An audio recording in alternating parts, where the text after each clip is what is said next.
In this Elden Ring video, I'm going to be showing you my Elden Lord build, which is a New Game Plus build that focuses on the use of Axe of Godfrey, which is a colossal weapon that was buffed in patch 1.07.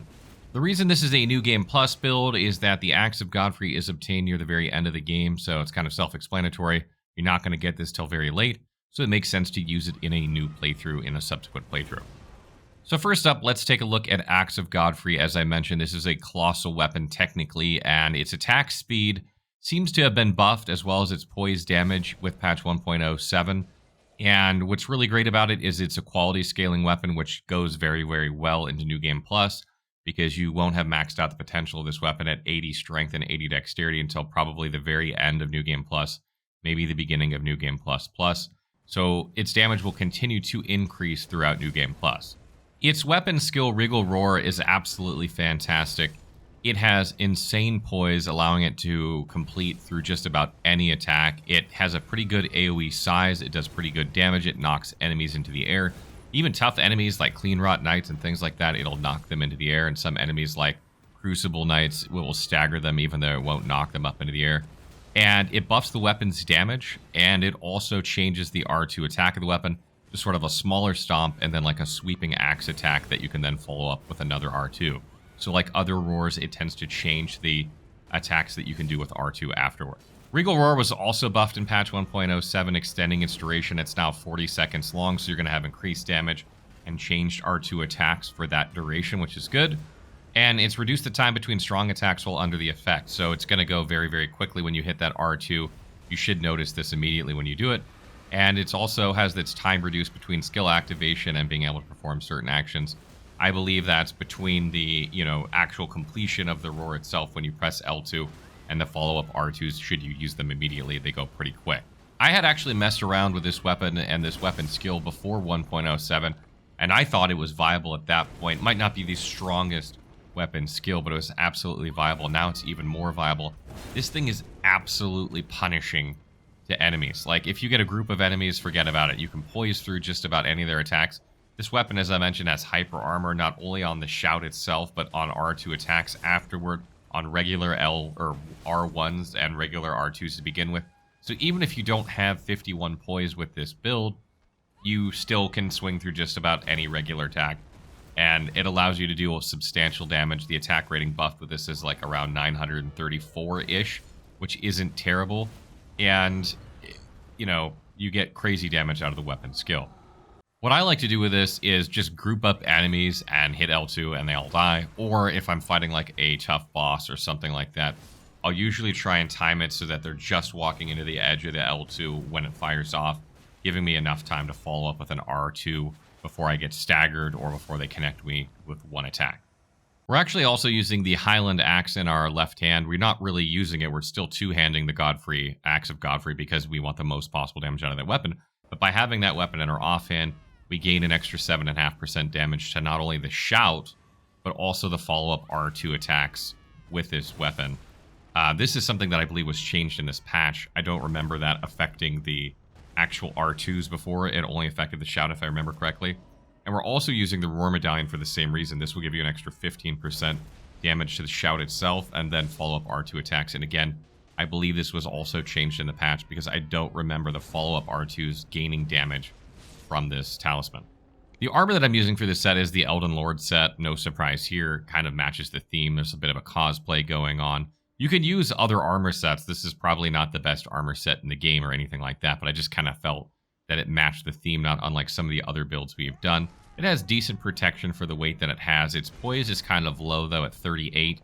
But something that's really great is that if you use the Bull Goat's Talisman with this build, you'll get exactly 51 poise, which is the breakpoint needed to sustain, one regular hit and still continue to swing. And as I mentioned before, this isn't absolutely vital anyway, because the weapon skill itself has crazy hyper armor, some of the best I've seen.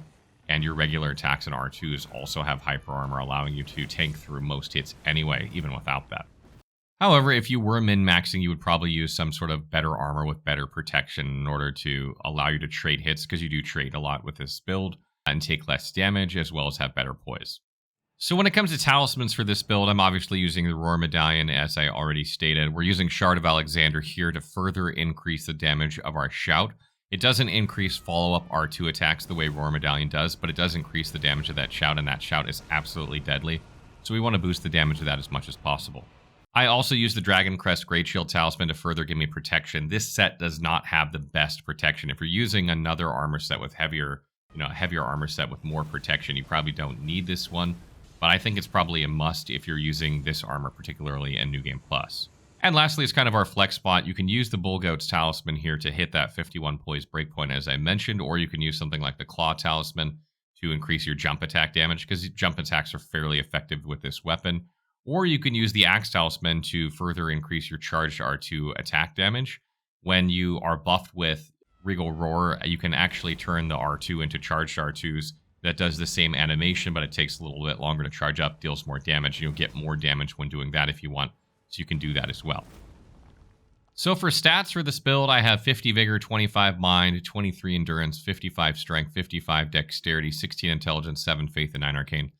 You don't need any Intelligence, Faith, or Arcane for this build. I started as an Astrologer, that's why those are the way they are. However, I want to mention that probably from this point forward, or after you hit 80-80, it's kind of up to you.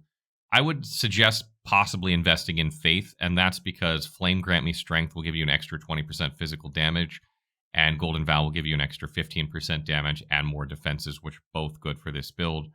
And you're not going to get so much more damage out of this weapon, up to 80-80 in each of Strength and Dexterity.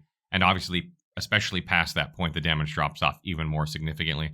So consider adding some Faith to this build to get those buffs. That'll increase your attack damage even more, particularly with the shout and with the follow-up R2 attacks. It's a good direction to go with this build into either NG++ or sometime in NG+ if you don't want to take Strength and Dexterity any higher. When it comes to Vigor, you're going to want to get this to 60 eventually. You trade a lot with this build. It's just the nature of it. You're going to take damage a lot when using that shout because it has a long wind-up, but it deals a lot of damage, so it's worth doing. And then follow-up R2 attacks, a lot of times you're trading with those as well, getting that high damage from those, but taking damage. So you're going to want to get your Vigor up to 60 at some point. Mine is fine at 25. You may want to take it up to 30 just to be able to more liberally use the shout throughout the course of New Game Plus, but you probably don't need to do that as long as you have some blue flasks. Endurance is at 23 in order to be able to medium roll with this exact setup. If you're using heavier armor, you're going to need more endurance. You really can't have too much endurance with this build. It's not a bad stat to invest in general because the shout and follow-up R2 attacks consume a lot of stamina. And you'll find if you use this build and you're being really, really aggressive with it, which you probably will be in most boss fights, you're usually limited by your stamina coming back more than anything. So having more stamina isn't bad. Getting heavier armor at the same time makes endurance a very good stat to invest in. And as I mentioned, you're probably going to want to take Strength and Dexterity up to 80-80 at some point. That's another, if I'm not mistaken, 50 levels worth of points. You're probably not going to get all of that in New Game Plus, or it would be very, very close depending on how much New Game Plus content you do. So that's something that you'll continue to increase into New Game Plus. And as I mentioned, Faith is a great route to go as well to further boost your damage after that point or sometime before that point. When it comes to the Flask of Wondrous Physique here, I'm using the Green Burst Crystal tier. This will give you stamina recovery. As I mentioned, you're highly limited by the stamina when it comes to being as aggressive as you want with this build. Having it recover quickly during boss fights or when you're taking on tough enemies is very, very good, and that will help you be able to be as aggressive as you want. And I also like to use the Crack tier that increases your charged attack damage. There aren't too many great tiers for this build, but if you do a charged R2 attack after you do the shout or even before, this will boost the damage of those attacks. So consider, leaning into those charged R2s after you're buffed with the L2. That will really help boost your damage if you're using that tier. Another good option for crystal tiers is using one that increases your poise or using one that gives you like a damage bubble for one hit, because you're going to trade damage with this in most boss fights that can protect you for at least one attack. Just a couple final tips before I wrap up this video. Make sure that you're buffed at all times with L2. This will increase your damage and make your R2s much more effective. You can usually get somewhere around 2,000 to 2,400 damage with one R2 press once you were buffed with this.